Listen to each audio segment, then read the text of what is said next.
من الأموال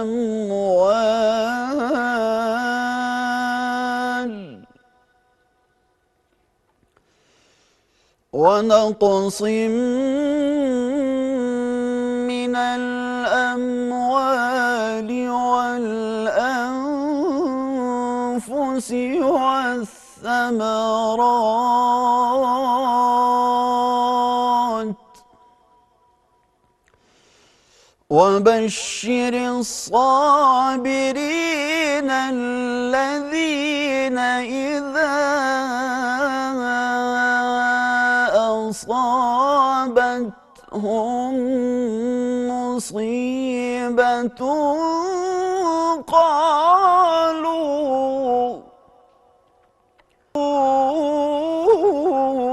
إنا لله وإنا إليه راجعون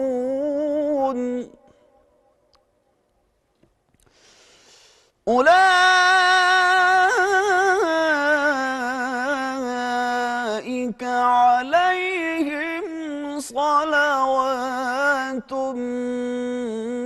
من ربهم ورحمة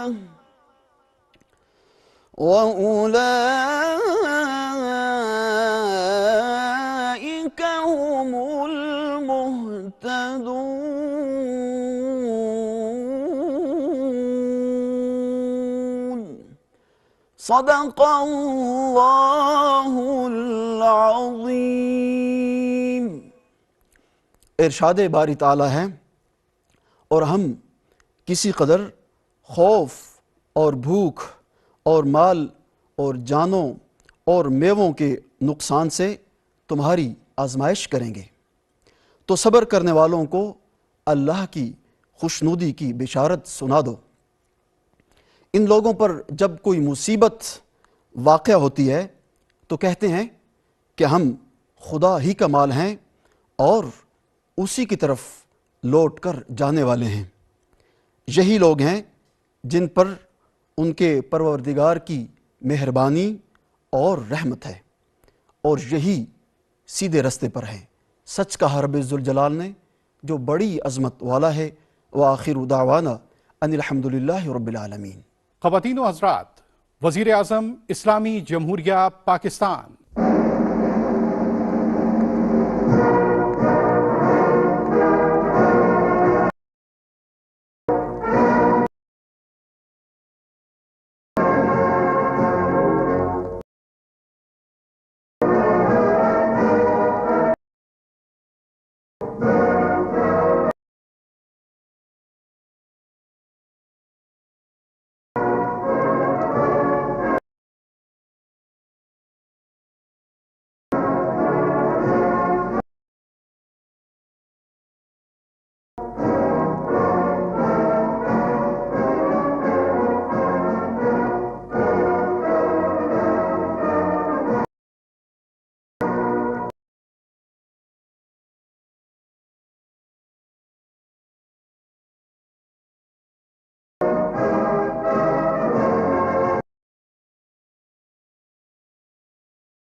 الرحیم ایاک نعبد و ایاک نستعین۔ میرے پاکستانیوں، میں آپ کے سامنے آج حاضر اس لیے ہوا ہوں کہ دنیا میں بڑی تیزی سے صورتحال بدل رہی ہے اور اس کے پاکستان کے اوپر اثرات ہیں۔ لیکن سب سے پہلے میں شروع کرنا چاہتا ہوں پاکستان کی فارن پالیسی سے۔ میں نے 2 دورے کیے، ایک چائنا کا اور ابھی رشیا کا، روس کا۔ تو میں جو آج آپ کے سامنے سب سے پہلے بات واضح کرنا چاہتا ہوں وہ یہ کہ میرے ماں باپ ایک غلام ہندوستان میں پیدا ہوئے تھے، اور جب بھی میں بڑا ہو رہا تھا انہوں نے یہ احساس دلوایا کہ میں کتنا خوش قسمت ہوں کہ میں ایک آزاد ملک میں پیدا ہوں، اور جب سے میں نے سیاست شروع کی، بلکہ اس سے پہلے بھی، میری ہمیشہ یہ خواہش تھی کہ پاکستان کی جو فارن پالیسی ہو وہ آزاد ہو۔ اب آزاد فارن پالیسی کا کیا مطلب ہے؟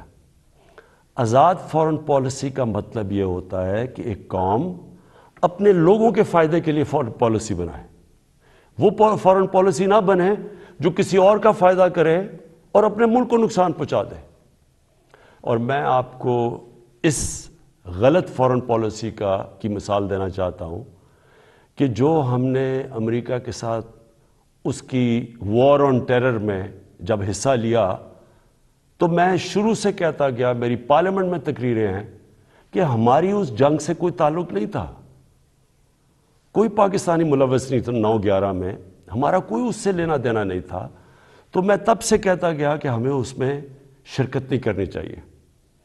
ہم نے پہلے امریکہ کے ساتھ کی جنگ میں شرکت کی، سوویت یونین کے خلاف جب وہ افغانستان میں جہاد میں شرکت کی، اور پھر 10 سال کے بعد جب پھر شرکت کی 9/11 کے بعد امریکہ کے ساتھ اس کی جنگ میں، تو جب ہم تب شرکت کر رہے تھے کہ جہاد تھی کہ افغانستان میں کوئی فورن آکوپیشن ہوئی تو اس کے خلاف جہاد ہے، لیکن اب جب امریکہ افغانستان میں آ گیا تو اس کے خلاف دہشت گردی تھی۔ اس پالیسی کے میں شروع سے خلاف تھا، اور بدقسمتی سے یہ فارن پالیسی پاکستانیوں کے فائدے کے لیے نہیں کی گئی۔ اس کی وجہ سے 80,000 پاکستانیوں کی شہادتیں ہوئیں، ہمارے 35 لاکھ لوگوں کی نقل مکانی ہوئی، قبائلی علاقہ تباہ ہوا، ہمیں $150 ارب سے زیادہ ملک کو نقصان ہوا۔ لیکن جو اس کی سب سے شرمناک بات کیا تھی کہ دنیا کی تاریخ میں پہلی دفعہ ایک ملک کسی کی حمایت میں جنگ لڑ رہا ہے اور وہ ملک اسی ملک کے اوپر بمباری کر رہا ہے۔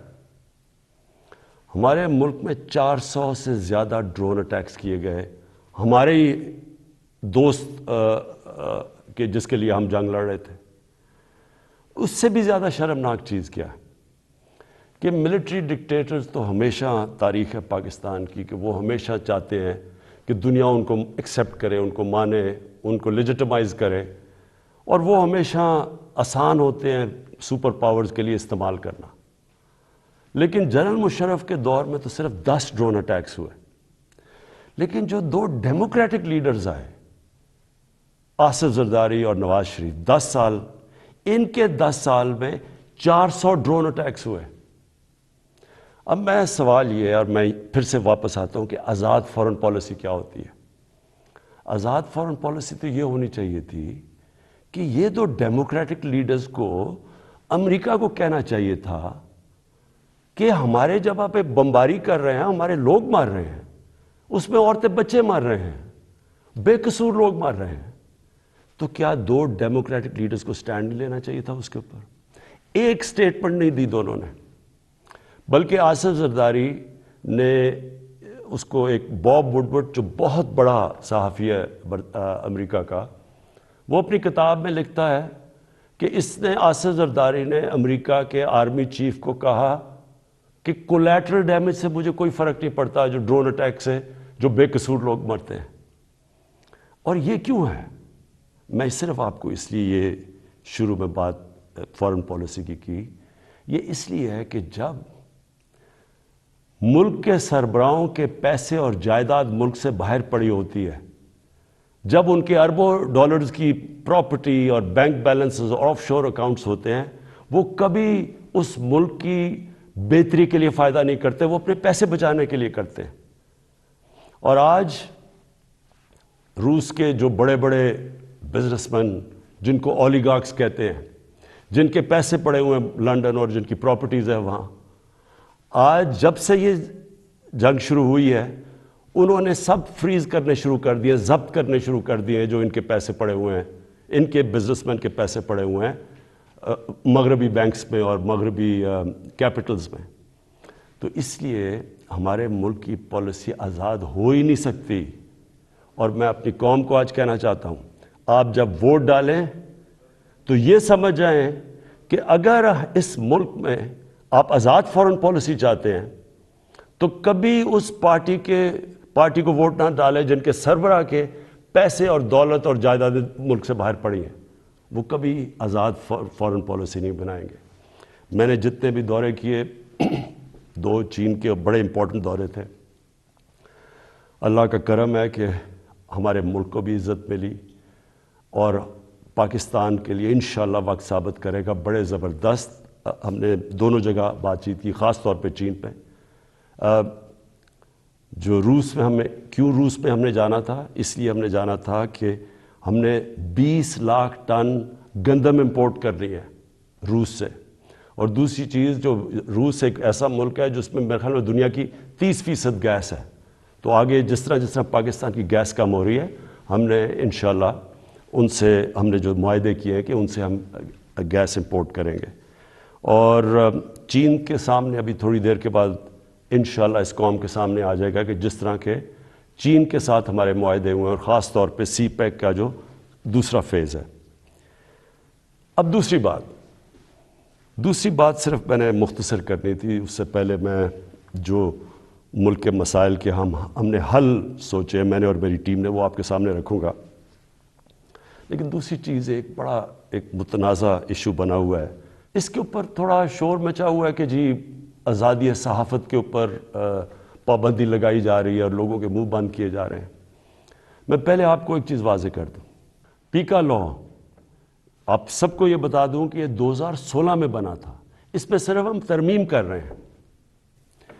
جو سربراہ ملک کا جس نے کرپشن نہیں کی، جو ملک کا سربراہ ملک کے قانون نہیں توڑتا، اس کو کبھی آزاد صحافت سے، میڈیا سے کوئی خطرہ نہیں ہے۔ آج آپ اٹھا کے دیکھ لیں پاکستان کے اخبار، میڈیا دیکھ لیں، تقریباً 70% خبریں ہمارے خلاف ہیں، ہمیں اس سے کوئی فرق نہیں پڑتا۔ لیکن یہ قانون کسی وجہ سے لے کے آئے ہیں، اس کی وجہ یہ ہے کہ پاکستان میں سوشل میڈیا کے اوپر اس طرح کا گند آ رہا ہے، اس طرح کی چیزیں آ رہی ہیں، چائلڈ پورنوگرافی آ رہی ہے، یعنی جو ہمارے اسلامک ویلیوز کی خلاف ورزی، ہمارے چھوڑے دنیا میں کسی بھی مہذب معاشرے میں اس طرح کی چیزیں نہیں آتی جو اب ہمارے سوشل میڈیا پہ آ رہی ہیں۔ میرے پاس ریکارڈ ہے اس وقت کہ 94,000 کیسز پڑے ہوئے ہیں ایف آئی اے کے پاس، جس کے اندر گھر کی عورتوں کو تنگ کیا ہوا ہے، ان کے خلاف، اور لوگوں کے گھر اجڑ رہے ہیں کیونکہ گند اچھال رہا ہے، فیک نیوز آ رہی ہے، تصویریں گندی دی جا رہی ہیں۔ ابھی تک صرف 38 کیسز کا فیصلہ ہوا ہے 94,000 کیسز میں سے۔ عام لوگوں کو تو چھوڑیں، پرائم منسٹر ایک ملک کو چھوڑیں کہ عمران خان ہے یا کوئی بھی ہے، اس کو بھی نہیں بخشا جا رہا۔ ایک صحافی نے 3 سال پہلے لکھا کہ جی عمران خان کی بیوی گھر سے چھوڑ کے چلی گئی ہیں، اور جی عمران خان نے کوئی غلط غیر قانونی کام کیا بانی گالہ میں نے عدالت میں کیس کیا۔ 3 سال ہو گئے ہیں، پرائم منسٹر کو ابھی تک کوئی انصاف نہیں مل رہا۔ وہی پھر سے صحافی لکھتا ہے اب پھر کہ جی ان کی بیوی گھر چھوڑ کے چلی گئی ہیں۔ ملک کا پرائم منسٹر اگر اس سے یہ ہو سکتا ہے، اس طرح کا اس کے خلاف وہ عورتیں جن کا کوئی سیاست سے تعلق نہیں ہے، تو سوچیں باقی لوگوں کا یہاں کیا ہوگا۔ یہی صحافی جب اس نے نواز شریف کے دوسرے دور میں اس کے کرپشن پہ لکھا تھا، اس کو 3 دن اس نے بند کر کے ڈنڈے مارے تھے۔ ہم جا رہے ہیں قانونی طور پہ، اور یہ حال ہے کہ یہاں بھی یہ حال ہے کہ ہمارے ایک وزیر کے خلاف کسی خاتون نے لکھا، اس نے انگلینڈ میں جا کے انصاف لیا، ادھر اس کو فائن کیا گیا۔ اب مراد صحیح کے خلاف بات ہے، مراد صحیح سوچ رہے ہیں انگلینڈ میں قانون لے جا کے کیس کرنا۔ شوکت خانم کے اوپر ایک میڈیا ہاؤس جنگ گروپ، انہوں نے شوکت خانم کے اوپر لکھا کہ شوکت خانم کا جو پیسہ ہے وہ تحریک انصاف کو جا رہا ہے۔ اتنی بھی زحمت نہیں کی کہ کم از کم شوکت خانم سے پوچھ تو لیتے، ان کا ورژن تو لے لیتے کہ کیسے چیک جو شوکت خانم ہے وہ طریق انصاف کے اوپر جا رہا ہے. اب شوکت خانم پہلے ہی ایک نون لیگ نے حنیف عباسی نے شوکت خانم کے اوپر اسی طرح کہا تھا کہ پیسہ چوری ہو رہا ہے. وہ کیس 10 سال ہو گئے ہیں, وہ لوور کورٹ سے جیت چکی ہے شوکت خانم, 10 سال کے بعد بھی انصاف نہیں. تو اب شوکت خانم انگلینڈ میں جدھر رجسٹرڈ چیریٹی ہے اور امریکہ میں ادھر کیس کرنے جا رہی ہے اسی جنگ گروپ کے اوپر. تو کہنے کا میرا مقصد یہ ہے کہ یہ تو دنیا میں کہیں بھی نہیں ہوتا. آزادی صحافت کے نام پہ یا مافیاز بیٹھ کے بلیک میل کر رہے ہیں, ان کے ایجنڈے کچھ اور ہیں, یا ایسے صحافی بیٹھے ہیں جو پیسے لے کے یہ سارے گند اچھال رہے ہیں, بلیک میل کر رہے ہیں گورنمنٹ کے اوپر. میں نے آپ کو کہا کہ ساری زندگی میں نے تنقید دیکھی ہے, میں کرکٹ کیپٹن سے مجھے تنقید ہوتی تھی, میں نے سارے مغرب میں دیکھا ہوا ہے کہ کیا ہے. انگلینڈ کے اندر جدھر سے ہم نے جمہوریت کے ویلیوز لے کے آئے ہیں, میں نے انگلینڈ میں ایک کیس لڑا ہے, یہ جو ہرجانے کا کیس, سب سے بڑا ان کا کھلاڑی تھا جس کا میرا کیس ہوا تھا. مجھے پتہ ہے کہ کبھی بھی کسی کی جرت نہیں ہو سکتی جو یہاں چیزیں جس طرح کی غیر ذمہ دارانہ چیزیں یہاں آتی ہیں, کسی کی جرت نہیں ہو سکتی کہ یہی جا کے آپ کسی اور جمہوریت کے اندر کریں. تو میں یہ صرف اس لیے کہہ رہا ہوں کہ یہ اس ملک کے لیے اتنا ضروری ہے. مجھے اتنے لوگ کال کرتے ہیں, مائیں کال کرتی ہیں, میسیجز دیتی ہیں کہ کس طرح کے حالات ہو گئے ہیں, کیونکہ کوئی پوچھنے والا نہیں ہے. تو اس کے اوپر میں نے صرف یہ کلیئر کرنا تھا کہ اس کا کوئی آزادی صحافت سے تعلق نہیں ہے. جو اچھے صحافی ہیں وہ خوش ہوں گے کہ فیک نیوز ختم ہو, وہ تو ان کی تو کریڈیبلٹی ہوتی ہے کہ صحیح. اور اچھی صحافت تو ایک اثاثہ ایک معاشرے کا, ان کی جو تنقید ہوتی ہے وہ ہمارے پرائم منسٹر وزیروں کو آگاہ رکھتی ہے کہ ہم نے کیا کرنا ہے, ہم کیا غلطیاں کر رہے ہیں. لیکن یہ بلیک میل کرنا, گند اچھالنا, گھر کی عورتوں کو اس طرح کی چیزیں کہنی, پرائم منسٹر, ملک کا پرائم منسٹر, اب یہ 3 مین اخبار ہیں یہاں. میں نومینیٹ کرتا ہوں آزاد کشمیر کا پرائم منسٹر جب ہماری پارٹی الیکشن جیتتی ہے. 3 مین اخباروں کے فرنٹ پیج پہ آتا ہے کہ جی وہ جادو ٹونے سے یا پتہ نہیں ستارے دیکھ کے اس کو آزاد کشمیر کے پرائم منسٹر کو سلیکٹ کیا گیا. یہی چیز کہیں بھی انگلینڈ اور مغرب کے اخباروں میں کرتی ہے. میں آپ کو یقین دلاتا ہوں کہ ان کے اوپر اتنا بڑا ہرجانہ ہونا تھا کہ ان کی شاید اخبار ہی بند ہو جاتے. اب میں دوسری چیز پہ آنا چاہتا ہوں, کیونکہ میں آپ کو یہ بتانا چاہتا ہوں کہ ہم اب ہمارے جو حالات ہیں ان کے اوپر ہم نے اب کیا بڑی محنت کر کے ہم نے کیا تجویزیں سوچی ہوئی ہیں. تو سب سے پہلے کہ میں آپ کو صرف یہ یاد کرانا چاہتا ہوں, اور یہ ضروری ہے یاد کرنا, کیونکہ اگر تو مجھے سوئٹزرلینڈ کی اکانومی ملی ہوتی تو بڑا اچھا ہوتا. آج اسی پر بتاتے کہ وہ حالات تب یہ تھے تو اب آپ نے کیا کیا ہے. تو جب ہمیں اکانومی ملی تھی 2018 میں, جو سب سے بڑا پاکستان کی تاریخ کا خسارہ تھا, اندرونی بھی فسکل ڈیفیسٹ بھی اور بیرونی جس کو کرنٹ اکاؤنٹ ڈیفیسٹ کہتے ہیں, وہ پاکستان کی تاریخ میں سب سے بڑا ڈیفیسٹ تھا.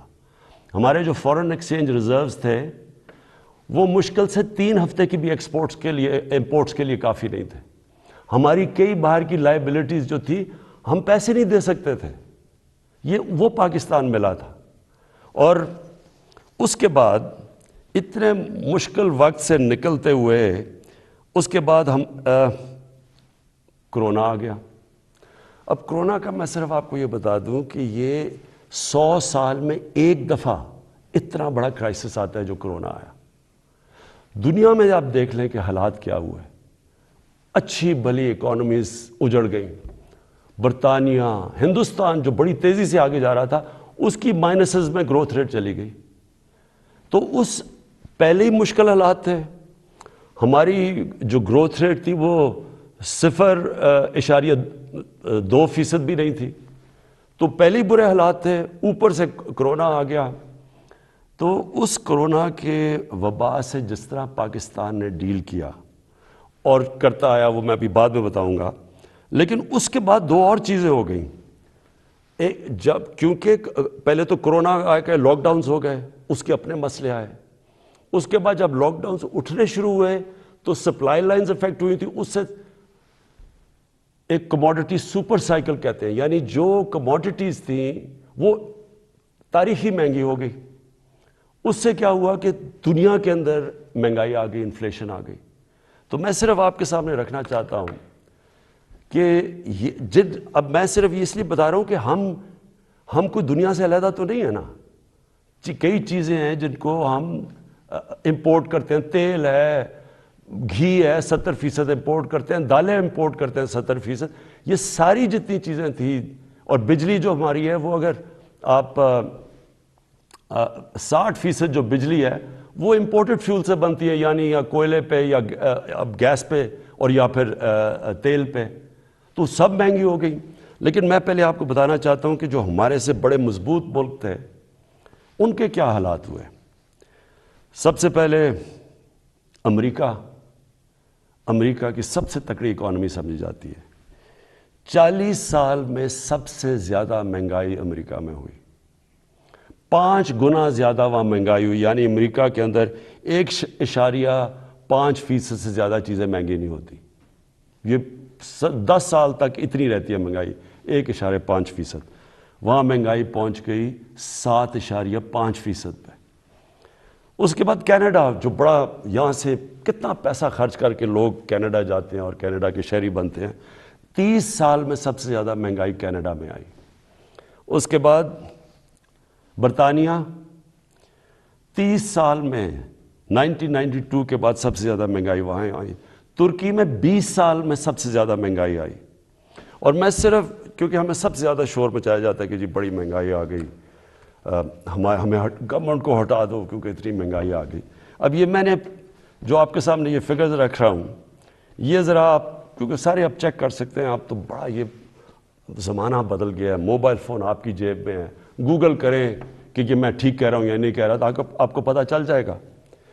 اب ذرا یہ سنیں، پیپلز پارٹی کی پہلے دور میں 71 سے لے کے 77 تک 13.9% اوسط مہنگائی ہوئی اس دور میں.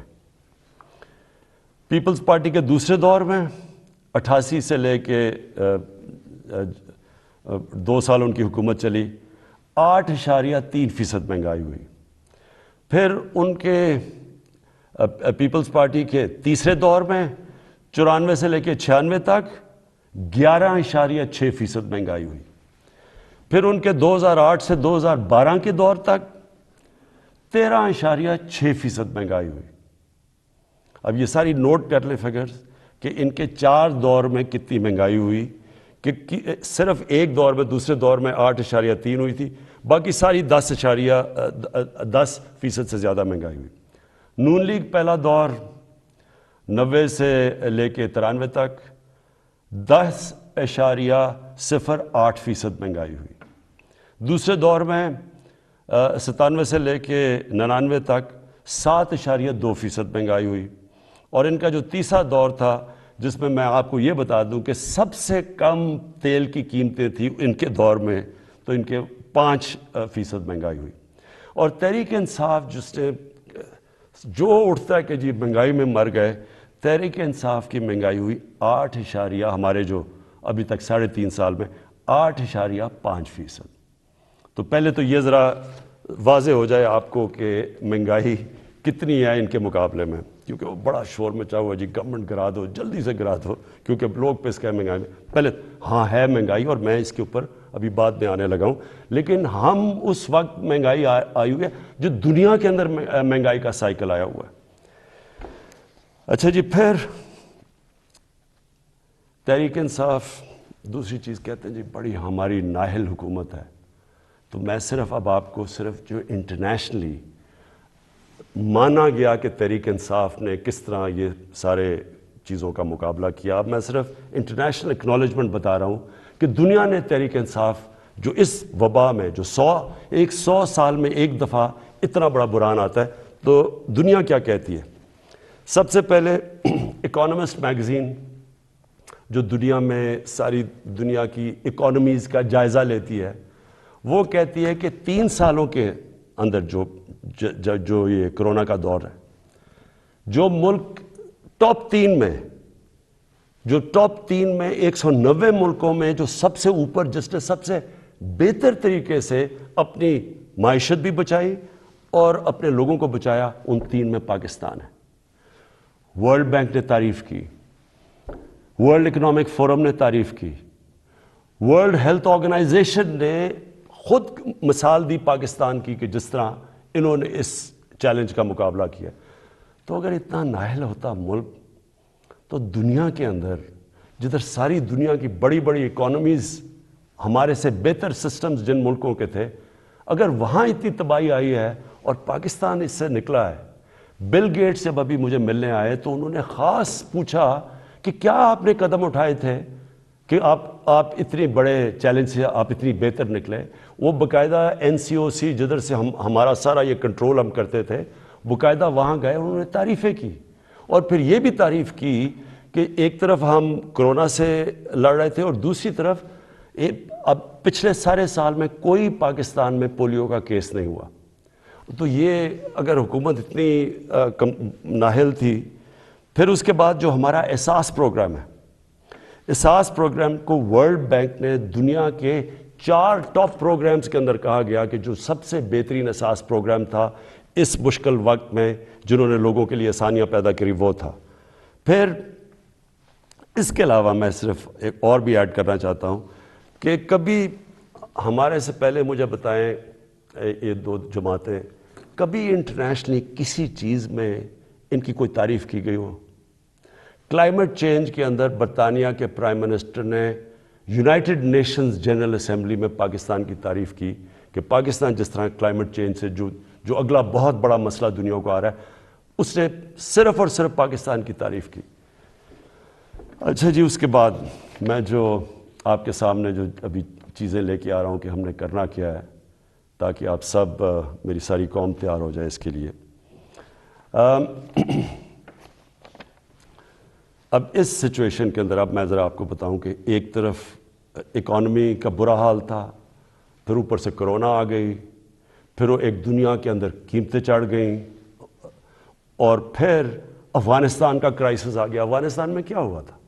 افغانستان میں لوگوں نے پینک کر کے ڈالر خریدنے شروع کر دیے، ڈالر آ کے انہوں نے پاکستان سے خریدے کیونکہ وہاں لوگوں کو انسرٹنٹی تھی، اس سے پریشر پڑ گیا ہمارے روپے کے اوپر۔ اور اس کے بعد وہ بھی میں بعد میں ہوں کہ اب یوکرین آ گیا، لیکن اس سے پہلے اب سوچیں کہ اس ساری چیز میں پاکستان نے اس مشکل وقت میں پاکستان کی جو اکانومی تھی، جو ہماری دولت میں اضافہ ہوا، جو گروتھ ریٹ تھی، اور وہ ورلڈ بینک ویریفائی کر رہا ہے، وہ 5.6% تھی۔ 5.6% نون لیگ کے آخری سال میں تھی، جب انہوں نے خسارہ کر کے، قرضے لے کے اور بڑے خسارے کر کے، جب انہوں نے جو ان کی بیسٹ 5ویں سال میں تھی، وہ تیسرے سال میں تحریک انصاف کے 5.6% تھی۔ یہ ہم نہیں کہہ رہے، یہ ورلڈ بینک نے ویریفائی کی ہے۔ اس کے علاوہ کیا ہوا؟ پاکستان کی دولتوں میں یہ کیسے اتنی زیادہ ہماری گروتھ ریٹ بنی؟ پاکستان کی تاریخ میں سب سے زیادہ ریمیٹنسز بیرون ملک پاکستانیوں نے بھیجی، 31 ارب ڈالر۔ یہ تقریباً 10 ارب ڈالر زیادہ تھی جو کہ ہمارے سے پہلے ریمیٹنس بھیجتے تھے۔ پاکستان کی تاریخ کی سب سے زیادہ ایکسپورٹس کی گئی پچھلے 5 سال میں، جو پچھلا نون لیگ کا دور تھا، ایکسپورٹس وہیں کی وہیں تھی۔ میں آپ کے سامنے ایک یہ رکھتا ہوں، یہ میں چاہتا ہوں کہ یہ ذرا آپ گراف دیکھ لیں۔ اس گراف میں آپ کو یہ نظر آئے گا کہ 2000 سے گراف ہے اور 2020 تک۔ اس گراف کے اندر آپ دیکھیں گے کہ یہ روانڈا اسی دور میں کدھر سے کدھر چلا گیا، ویتنام اس دور میں کدھر سے کدھر چلا گیا، چائنا اس کدھر گیا، ہندوستان کدھر گیا، بنگلہ دیش کدھر گیا، اور پاکستان سب سے نیچے۔ یعنی ہماری ایکسپورٹس بڑھی نہیں، اور جب تک ایکسپورٹس نہ بڑھے ہیں وہ ملک آگے بڑھ ہی نہیں سکتا۔ تو ہم نے، مجھے اور فخر ہے اس چیز پہ کہ 38 ارب ڈالر کی پاکستان کی تاریخ میں سب سے زیادہ ہم نے ایکسپورٹس کی، ان سارے چیلنجز کے باوجود۔ پھر ہماری جو ٹیکس کلیکشن ہے، کوئی سوچ بھی نہیں سکتا تھا کہ جب لاک ڈاؤنز ہوئے ہوں اور اکانومی سلو ہوئی ہو، اس دور میں پاکستان کی جو ٹیکس کلیکشن ہے وہ 6000 ارب روپے سے زیادہ ہوئی، ریکارڈ ہے پاکستان کی تاریخ میں۔ اور یہ گروتھ تھی 31% ہماری ٹیکس کلیکشن کی گروتھ ہوئی. اور پھر سے میں ریپیٹ کرتا ہوں, یہ ساری جتنے بھی میں اعداد و شمار آپ کو دے رہا ہوں اپنے موبائل فون کے اوپر, یہ سب چیک کر سکتے ہیں. پھر جو 4 بڑی پاکستان کی فصلیں تھیں, گندم, چاول, شوگر, گنا اور مکئی, پاکستان کی تاریخ میں سب سے زیادہ ان کی پروڈکشن ہی نہیں ہوئی ان 4 کی, کیونکہ ہم نے پیکج دیے ہوا تھا اپنے کسانوں کو. قیمت بھی سب سے زیادہ ملی. تو صرف کسانوں کے پاس پہلی دفعہ 1100 ارب روپیہ اضافی پیسہ گیا کسانوں کے پاس. اور یہ اس سے کیا ہوا, کسانوں کے پاس جب پیسہ زیادہ گیا, ہم نے پہلے یہ شوگر ملز والے ان کو پیسے ٹائم پہ نہیں دیتے تھے, ان کی کٹوتی کر دیتے تھے, ان کو پیسے کم ملتے تھے, لائنیں لگی ہوتی تھیں ان کی, یعنی شوگر ملز کے باہر کسانوں کی. کیونکہ ہم نے قانون پاس کیے اور ہم نے ان کو صحیح پیسہ دلوایا, ان کو قیمت ملی, ٹائم پہ ملی, انہوں نے اپنی پیسہ لگایا زمین پہ, اس کی وجہ سے یہ پاکستان کی تاریخ میں اور بھی ہم نے قدم اٹھائے, کسان کارڈ ہے, لیکن اس کی وجہ سے ہماری اتنی زیادہ ریکارڈ پروڈکشن ہوئی. پھر ہماری جو لارج اسکیل مینوفیکچرنگ انڈسٹری تھی ان کو ہم نے انسینٹیوز دیے, 7.4% ادھر ہوئی. ہماری جو ٹاپ پاکستان کی 100 کمپنیز تھیں انہوں نے 930 ارب روپے کا پروفٹ جو ریکارڈ کمایا, اس سے کبھی اتنا زیادہ پروفٹ ہی انہوں نے کمایا. اور میں چاہتا ہوں کہ یہاں لوگ بڑے بڑے منافع کریں تاکہ اور انویسٹرز آئیں, تاکہ اور خوشحالی آئے, تاکہ اور ملک کی دولت میں اضافہ ہو. پاکستان کا جو پرائیویٹ سیکٹر ہے اس کی کریڈٹ, یعنی انہوں نے جو قرضے لیے ہیں وہ پاکستان کی تاریخ میں سب سے زیادہ لیے, 1400 ارب روپیہ. اس کے بعد پاکستان کی جو ٹریکٹر سیل تھی یہ ریکارڈ ہوئی, 20% پچھلے سال سے زیادہ ٹریکٹرز بکے. ٹرکس 81% ٹرکس اور بسز زیادہ بکی پاکستان میں. ٹیکسٹائل کی ایکسپورٹ پاکستان کی تاریخ میں سب سے زیادہ ہوئی, 16 ارب ڈالر, اور ہماری مین ایکسپورٹ ہی ٹیکسٹائل ہے.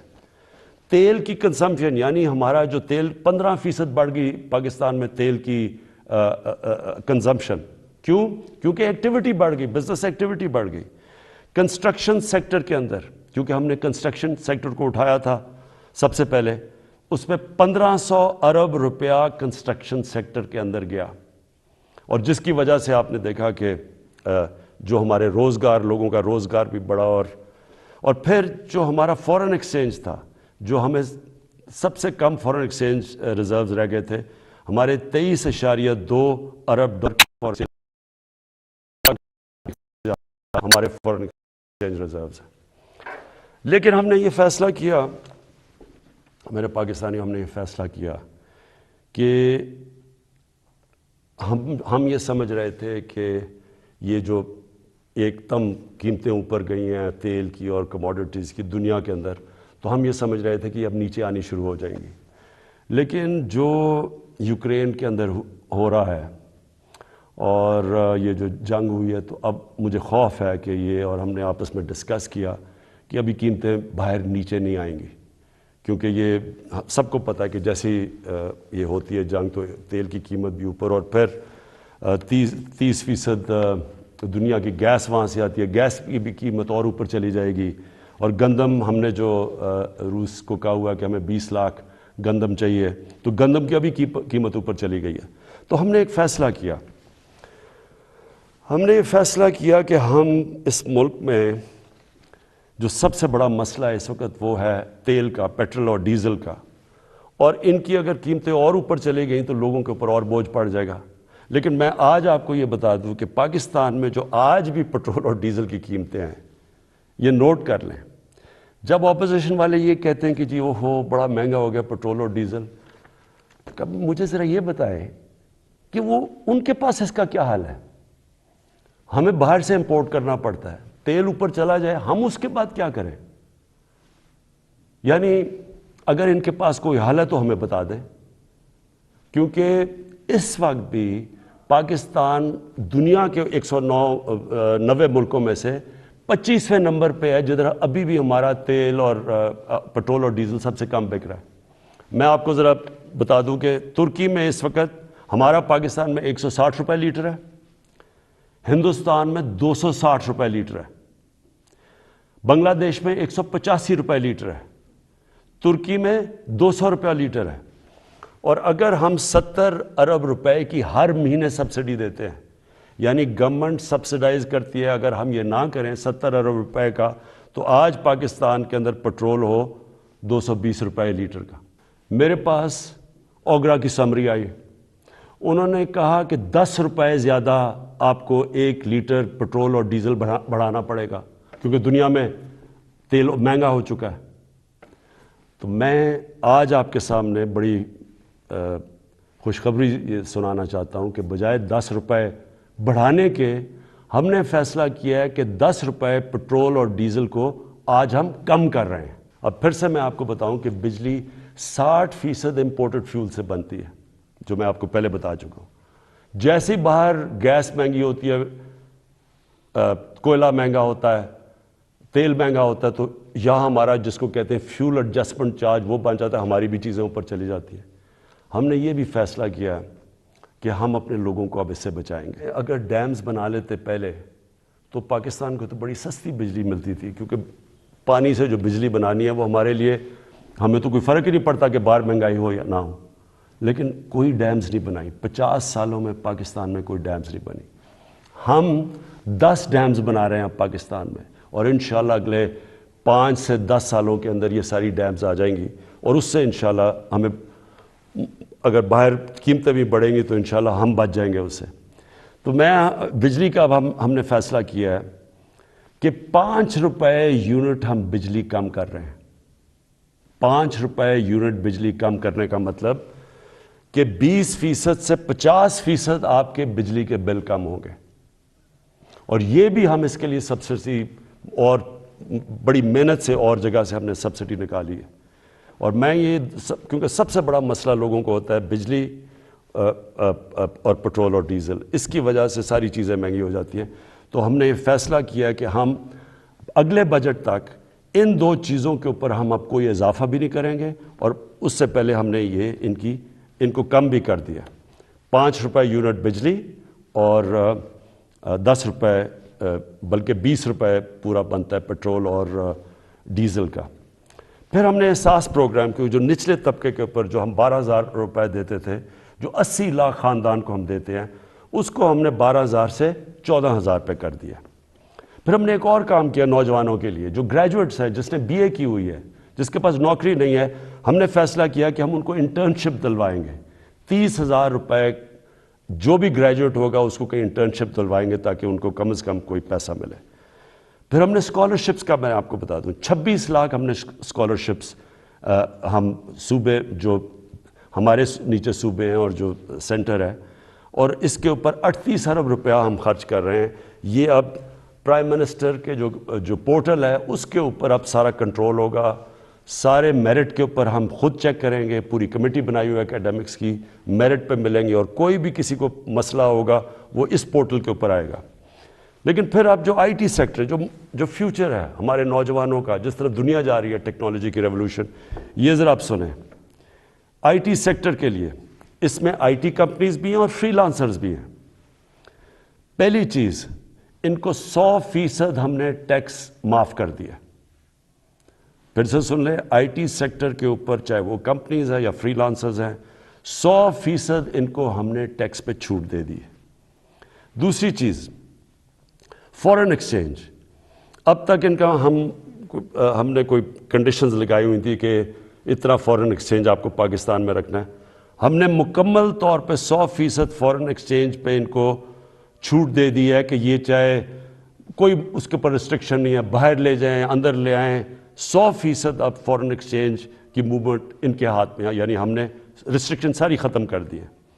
اور تیسری چیز، جو سٹارٹ اپس ہیں، جو بھی IT کی سٹارٹ اپس ہیں، ان کو 100% ہم نے کیپٹل گینز ٹیکس سے ختم کر دیا، یعنی ان کا ٹیکس ختم کر دیا سارے سٹارٹ اپس کا، جو کیپٹل گینز ٹیکس ہے۔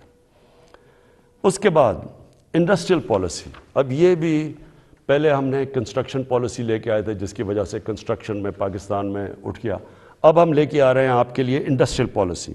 انڈسٹریل پالیسی میں ہم کیا کر رہے ہیں کہ جو بھی انڈسٹری لگائے گا، جو بھی پیسے لگائے گا انڈسٹری کے اندر، اس سے کوئی سوال نہیں پوچھے جائیں گے.